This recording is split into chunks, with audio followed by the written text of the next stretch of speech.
పైన ఉంటుంది కదా, పడిపోయిన మంది ముందే పడిపోయిన మందిరం.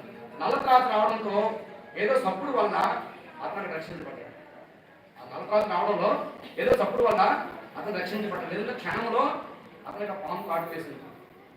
పంచాంగంలో ఉన్నట్టు మనకు తప్పదు ఏంటి. వెంటనే వర్షం చూడకుండా అక్కడి నుంచి పరిగెత్తుకు వెళ్ళిపోయి అబ్బా ఈరోజు నాకు గండం తప్పింది అని అనుకుని వెళ్ళిపోయాడు. ఇంటికి వెళ్ళాడు. రాత్రులకు కాలక్షేపం చేశాడు. తర్వాత పంతులు గారు రమ్మన్నారు. సాయంత్రం వచ్చేటప్పటికి పంతులు గారికి ఆశ్చర్యం కలిగింది.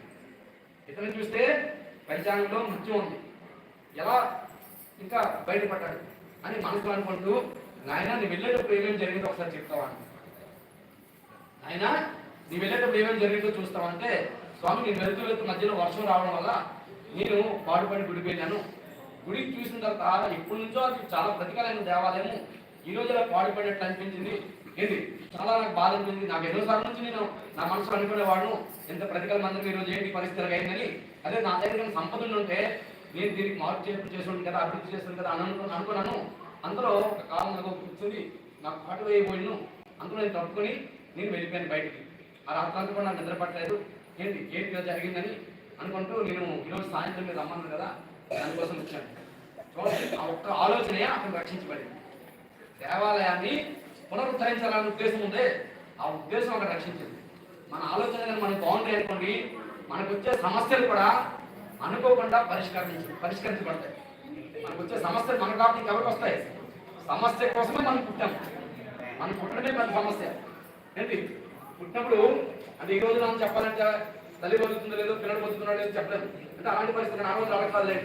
తల్లిదండ్రులు గర్భం పడి నుంచి కష్టాలు పడేవారు కాబట్టి కొంచెం కష్టమైన సరే సులువుగా జీవనోపాధి చేసేవారు. దూకాలేదు సంతానం విషయం, కొన్ని విషయాలు అంటే ఆరోగ్యకరంగా కొన్ని ఇబ్బందులు లేవు. కానీ ఏంటి అలాంటిది ఈరోజు మనకి సమస్యలు అప్పుడు ఎవరికి వస్తుంది.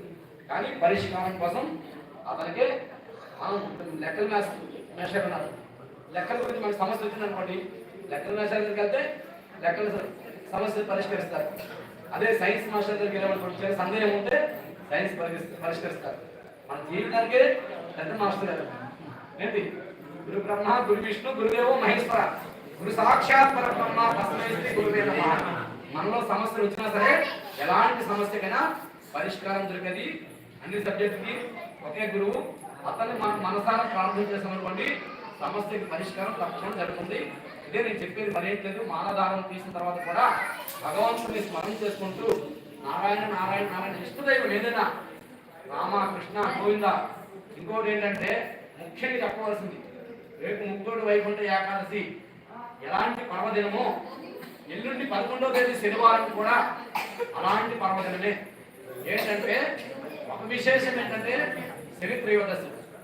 రెండవ విశేషం ఏంటంటే మన ఇంట్లో ముడుపు చెల్లించడం. మూడవ విశేషం ఏంటంటే అయోధ్య రామ మందిరం ప్రతిష్ఠ సంవత్సరం అవుతుంది. ఇంగ్లీష్ డేట్ 22, కానీ పంచాంగ రీత్యా 11వ తేదీ. పంచాంగ రీత్యా 11వ తేదీ సంవత్సరం కావస్తుంది. కాబట్టి ప్రతి ఒక్క భక్తులు కూడా తమ ఇంట్లో శ్రీ రాముల వారిని మనసా వాచ కర్మణ, రాముల వారు అంటే మర్యాద పురుషోత్తముడు. తండ్రితో కొడుకు ఎలాంటి బంధం ఉండాలో, అన్నదమ్ముల్లో ఎలాంటి బంధం ఉండాలో, గురు శిష్యుల్లో ఎలాంటి బంధం ఉండాలో, సీతారాములు వారి భార్యాభర్తలో ఎలాంటి అనుబంధం ఉండాలో, ఇవన్నీ కూడా మనకి ఉదాహరణగా చూపించే వ్యక్తి ఎవరంటే శ్రీరామచంద్రమూర్తి. కాబట్టి అలాంటి పర్వదినము 11వ తేదీ.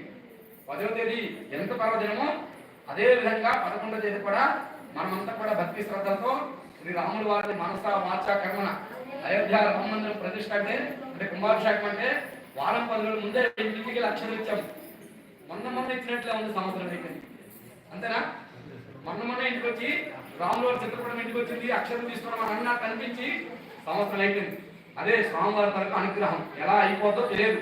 ఎందుకంటే అతని తరగ మనకి దూరి పెంచలేదు అంటే పూల పల్లకి మీద నడిపించినట్టుగా ఏంటి, పూల రోడ్డు మీద పూల రహదారి మీద నడిపించినట్టు నడిపించగలరు. అతను ఆ శక్తి ఉంది. కాబట్టి మనసా వాచ కర్మను నమ్ముకోవడం మన బాధ్యత. అలాగే అందరం కూడా స్వామివారి అనుగ్రహంతో లోకా సమస్త సుఖినో భవంతు, అందరూ బాగుండాలి, అప్పుడే మనం కూడా బాగుంటాం అని మనసులో కోరుకొని ఈ రేపు తెల్లవారి ముడుపులు భక్తి శ్రద్ధలతో ముందుగా ఇక్కడ నుంచి మనం పూజ అయిన తర్వాత దిగువ తిరుపతికి వెళ్ళి అక్కడి నుంచి వచ్చి ఇక్కడ పూజలో పాల్గొని వెంకటేశ్వర స్వామి వారి పాల్గొని అక్కడ